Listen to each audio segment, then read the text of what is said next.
Hello बच्चों, start करते हैं आज lecture number 1, breathing and exchange of gases. Okay, कह रहा है कि ब्रीदिंग होती क्या है। कह रहा है कि एटमॉस्फेयर से ऑक्सीजन का लेना और बॉडी के अंदर जो कार्बन डाइऑक्साइड बनी है इससे रिमूव करना, इसी को हम क्या बोलते हैं, ब्रीदिंग कहते हैं। ठीक है, अब कह रहा होता क्या है कि हम ऑक्सीजन लेते ही क्यों हैं। कह रहा है कि जितने भी लिविंग ऑर्गेनिज्म हैं ये क्या करते हैं, जितने भी लिविंग ऑर्गेनिज्म हैं वो परफॉर्म करते हैं, वो क्या कहते हैं, परफॉर्म करते हैं वेरियस एक्टिविटी। ठीक है, वेरियस एक्टिविटी यानी डिफरेंट टाइप्स के फंक्शन को परफॉर्म करते हैं।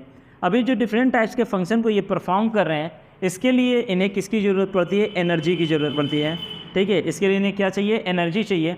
और ये एनर्जी आती कहाँ से है, ये एनर्जी आती है ब्रेकडाउन ऑफ ग्लूकोज। ठीक है, ग्लूकोज या तुम्हारा अमीनो एसिड, ग्लूकोज हो गया, अमीनो एसिड हो गया, या हमारा क्या हो गया, फैटी एसिड, या क्या हो गया हमारा फैटी एसिड, इनके ब्रेक डाउन से आती है। ठीक है, अब ये ग्लूकोज, अमीनो एसिड और फैटी एसिड कहाँ से आते हैं, ये हमारे फूड से आते हैं। जो कुछ भी हम खाते हैं हमारे खाने के अंदर मेनली 3 चीज़ें होती हैं, कार्बोहाइड्रेट्स, प्रोटीन और फैट। कार्बोहाइड्रेट जो होता है ये अपने सिंपल फॉर्म में डाइजेस्ट होता है, जिससे क्या बनेगा, ग्लूकोज बनेगा। प्रोटीन डाइजेस्ट होगा तो अमीनो एसिड, और फैट डाइजेस्ट होगा तो फैटी एसिड और ग्लिसरॉल। ठीक है, तो कह रहा है कि अब इनका क्या होगा, ब्रेक डाउन होगा। ठीक है, कह रहा है ये क्या होंगे, तुम्हारे ब्रेक होंगे, और जब ये ब्रेक होते हैं तो हमें ये जब ब्रेक होंगे तो हमें क्या मिलेगी, एनर्जी मिलेगी, और इस एनर्जी से हम क्या करेंगे, लाइफ एक्टिविटी को परफॉर्म करेंगे। लेकिन कह रहा है इन्हें ब्रेक करने के लिए हमें क्या होती है, ऑक्सीजन की ज़रूरत पड़ती है। किसकी ज़रूरत पड़ती है, ऑक्सीजन की ज़रूरत पड़ती है। लेकिन यहाँ पे जो ऑक्सीजन की जो रिक्वायरमेंट्स होती है वो डायरेक्ट नहीं होती, कैसे होती, इनडायरेक्टली। कैसे, इनडायरेक्टली ऑक्सीजन की रिक्वायरमेंट्स होती है। अब ये इनडायरेक्टली क्या है ये आगे देख लेंगे, या थोड़ा सा यहाँ पे सुन लो कि जो ग्लूकोज होता है ना, ग्लूकोज पहले टूटता है पायरुविक एसिड में, यानी जब ग्लाइकोलिसिस होगी तो साइटोप्लाज्म के अंदर ग्लूकोज टूटेगा तुम्हारा पायरुविक एसिड में। तो ग्लूकोज जब पायरुविक एसिड में टूटता है तो वहाँ पे ऑक्सीजन की ज़रूरत नहीं पड़ती है।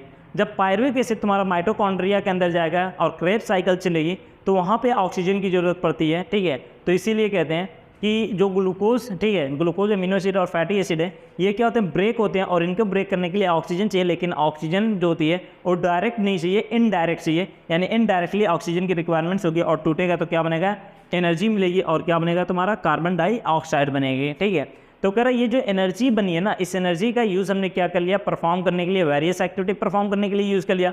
और जो कार्बन डाइऑक्साइड बनी है, इस कार्बन डाइऑक्साइड को हम क्या करेंगे, बॉडी से आउट कर देंगे, बॉडी से क्या करेंगे, आउट कर देंगे। तो ये जो एक्सचेंज ऑफ गैसेस हो रही है, ठीक है, ये जो एक्सचेंज ऑफ गैसेस हो रही है कि हम एटमॉस्फेयर से ऑक्सीजन को ले रहे हैं और एटमॉस्फेयर के अंदर कार्बन डाइऑक्साइड को छोड़ रहे हैं, तो ये जो एक्सचेंज ऑफ गैसेस हो रहा है ना, ऑक्सीजन और कार्बन डाइऑक्साइड का एटमॉस्फेयर और बॉडी के बीच, इसी को हम क्या बोलते हैं, ब्रीदिंग बोलते हैं। इसी को क्या बोला जाता है, ब्रीदिंग बोला जाता है। और breathing is commonly called respiration. Breathing को ही हम कॉमनली क्या कहते हैं, रिस्पायरेशन भी कहते हैं। ठीक है, उसके बाद एनसीईआरटी एक लाइन लिखी हुई है कि put your hand on your chest. ठीक है, कि अपने हाथ को अपनी छाती पे रखो, एंड यू फील कि तुम्हारा जो चेस्ट है वो अप डाउन करेगा। ठीक है, यानी जब हम सांस लेंगे यानी ऑक्सीजन खींचेंगे तो हमारी छाती यानी ये जो सीना है ना थोड़ा ऊपर आ जाता है, और जब कार्बन डाइऑक्साइड निकालते हैं तो ये क्या होता है, थोड़ा नीचे चला जाता है। तो इसी को हम क्या बोलते हैं, ब्रीदिंग बोलते हैं। इसी को हम क्या बोलते हैं, ब्रीदिंग। यानी जो गैसियस एक्सचेंज है कार्बन डाइऑक्साइड और ऑक्सीजन का, यही क्या होता है, तुम्हारा ब्रीदिंग कहलाता है। ठीक है, उसके बाद देखना respiratory organ, okay, respiratory organ. अगर रिस्पायरेटरी ऑर्गन की बात करें तो पहले तो मैकेनिज्म ऑफ ब्रीदिंग देख लें। तो कह रहा है कि मैकेनिज्म ऑफ ब्रीदिंग यानी कैसे सांस ली जाती है, ये अलग अलग ऑर्गेनिज्म के अंदर वेरी करता है। ठीक है, ये अलग अलग ऑर्गेनिज्म के अंदर क्या करता है, वेरी करता है। कोई मतलब कि हम लोगों के मैकेनिज्म ऑफ ब्रीदिंग अलग होगी। ठीक है, यानी अलग अलग ऑर्गेनिज्म की मैकेनिज्म ऑफ ब्रीदिंग क्या होती है, अलग अलग होती है। और ये डिपेंड करता है लेवल ऑफ ऑर्गेनाइजेशन पे। किस पे डिपेंड करता है, लेवल ऑफ ऑर्गेनाइजेशन पे और हैबिटाट पे डिपेंड करता है। ठीक है, यानी अगर हम बात करें मैकेनिज्म ऑफ ब्रीदिंग, तो कह रहा है क्या मैकेनिज्म ऑफ ब्रीदिंग सभी लिविंग ऑर्गेनिज्म का सेम होगा। तो मैकेनिज्म ऑफ ब्रीदिंग क्या करता है, वेरी करता है। मैकेनिज्म ऑफ ब्रीदिंग क्या करेगा, वेरी करेगा। यानी अलग अलग ऑर्गेनिज्म के अंदर मैकेनिज्म ऑफ ब्रीदिंग भी क्या होता है, अलग अलग होता है। और ये डिपेंड करता है, ये तुम्हारा जो होता है ये डिपेंड करता है किस पे, हैबिटाट। ठीक है, हैबिटाट्स यानी कहाँ पे पाए जाते हैं, ठीक है, हैबिटाट्स कहाँ पे पाए जाते हैं, ज़मीन पे हैं कि पानी में, कहाँ पे हैं, तो habitats. And level of organization, level of organization, level of organization, ठीक है, कि उनका लेवल ऑफ ऑर्गेनाइजेशन क्या है, यूनिसेलुलर, मल्टीसेलुलर, सेगमेंटेड है, ठीक है, कैसे हैं। तो अगर मैकेनिज्म ऑफ ब्रीदिंग वेरी करता है डिफरेंट ऑर्गेनिज्म के अंदर, मेनली डिपेंड करता है habitats and level of organization है। अब कह रहा है कि ये ब्रीदिंग करने के लिए, ये जो ब्रीदिंग है इसे करने के लिए, यानी जो रिस्पायरेशन हो रहा है, क्या इसके लिए ऑर्गन सेम होंगे या अलग होंगे। तो अलग अलग ऑर्गेनिज्म के अंदर चीज़ें क्या करते हैं, चीज़ें कैसी होती हैं, अलग अलग होती हैं।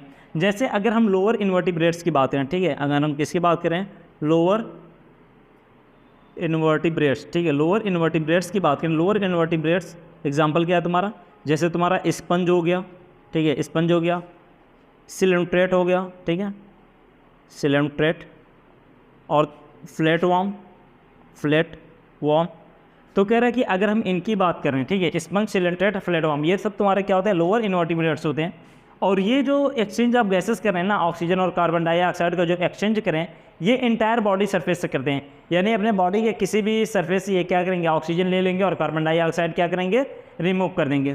तो लोअर इन्वर्टिब्रेट्स यानी स्पंज, सिलेंट्रेट और फ्लैट वॉर्म, ये क्या करते हैं, entire body surface, entire body surface, ये क्या करते हैं, इंटायर बॉडी सरफेस का यूज़ करते हैं एक्सचेंज ऑफ गैसेस के लिए।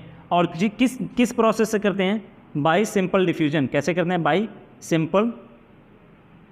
Simple diffusion. कैसे करते हैं, सिंपल डिफ्यूजन द्वारा करते हैं। ऐसे ही अगर हम बात करें, ठीक है, अगर ऐसे ही हम बात करें अर्थवॉर्म की, किसकी बात करें, अर्थवॉर्म। करें अगर अर्थवॉर्म की बात करें तो अर्थवॉर्म के पास जो रिस्पायरेटरी ऑर्गन होता है वो क्या होता है, क्यूटिकल होता है। क्या होता है, क्यूटिकल्स होते हैं, ठीक है, क्या होते हैं तुम्हारे, क्यूटिकल्स होते हैं। अगर हम इंसेक्ट की बात करें, ठीक है, किसकी बात करें, इंसेक्ट की बात करें, तो इंसेक्ट के पास क्या होता है, नेटवर्क ऑफ ट्यूब होता है। नेटवर्क का क्या होता है, ट्यूब होता है, जिसे हम क्या बोलते हैं, ट्रैकियल ट्यूब, ठीक है। तो इसमें क्या होता है, ट्रैकियल ट्यूब द्वारा होता है, ठीक है, नेटवर्क ऑफ ट्रैकियल ट्यूब होता है। अगर हम एक्वेटिक ऑर्गेनिज्म की बात करें, ठीक है, एक्वेटिक ऑर्गेनिज्म की बात करें, एक्वेटिक ऑर्गेनिज्म यानी जो पानी में पाए जाते हैं, एक्वेटिक ऑर्गेनिज्म जैसे एक्वेटिक आर्थ्रोपोड्स, मोलस्क, ठीक है, और तुम्हारी क्या होगी, फिश, ठीक है। कह रहा है कि अगर हम एक्वेटिक आर्थ्रोपोड्स, मोलस्क और फिश की बात करें तो ये क्या करते हैं, गिल्स का यूज़ करते हैं। किसका यूज़ करते हैं, गिल्स का यूज़ करते हैं। और इस टाइप के रिस्पायरेशन को कहा जाता है ब्रोंकियल रिस्पायरेशन। क्या बोला जाता है, इस रिस्पायरेशन को क्या बोला जाता है, ब्रोंकियल रिस्पायरेशन बोलते हैं। क्या बोलते हैं, ब्रोंकियल रिस्पायरेशन बोलते हैं, ठीक है। अगर टेरेस्ट्रियल फॉर्म की बात करें, यानी टेरेस्ट्रियल ऑर्गेनिज्म की बात करें, टेरेस्ट्रियल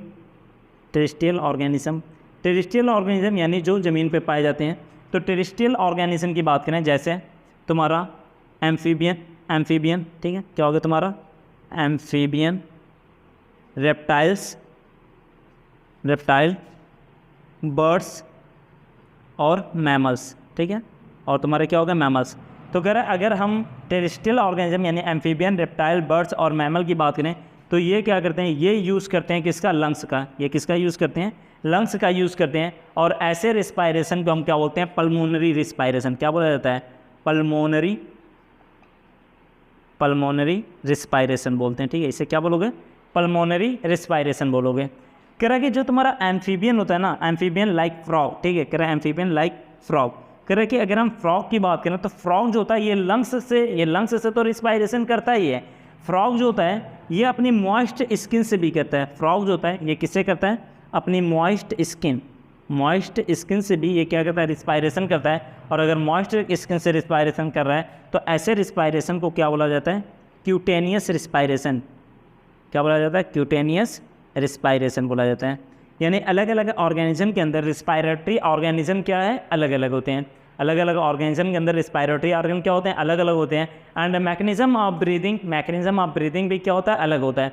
मैकेनिज्म ऑफ ब्रीदिंग तुम्हारा किस पे डिपेंड किया था, habitats and level of organization पे डिपेंड करता था, ठीक है। और रिस्पायरेटरी ऑर्गन की बात करें तो रिस्पायरेटरी ऑर्गन भी क्या है, अलग है। लोअर इन्वर्टिब्रेट्स के अंदर स्पंज, सिलेंट्रेट, फ्लैट वॉर्म हो गया जो entire body surface by simple diffusion द्वारा, ठीक है। और अगर अर्थवॉर्म की बात करें तो क्यूटिकल द्वारा, इंसेक्ट की बात करें तो ट्रैकियल ट्यूब द्वारा, aquatic arthropod, mollusc and fish की बात करें तो गिल्स द्वारा जैसे हम क्या बोलते हैं ब्रांकियल रिस्पायरेशन। और टेरेस्ट्रियल फॉर्म की बात करें तो एम्फीबियन, रेप्टाइल, बर्ड्स और मैमल लंग्स जिसे पल्मोनरी रिस्पायरेशन कहते हैं। और एम्फीबिया का एग्जांपल क्या होता है, फ्रॉग। और फ्रॉग अपनी मॉइस्ट स्किन से भी कर सकता है, इसलिए इसके रिस्पायरेशन को हम क्या बोलते हैं, क्यूटेनियस रिस्पायरेशन बोलते हैं। क्या बोलते हैं, क्यूटेनियस रिस्पायरेशन।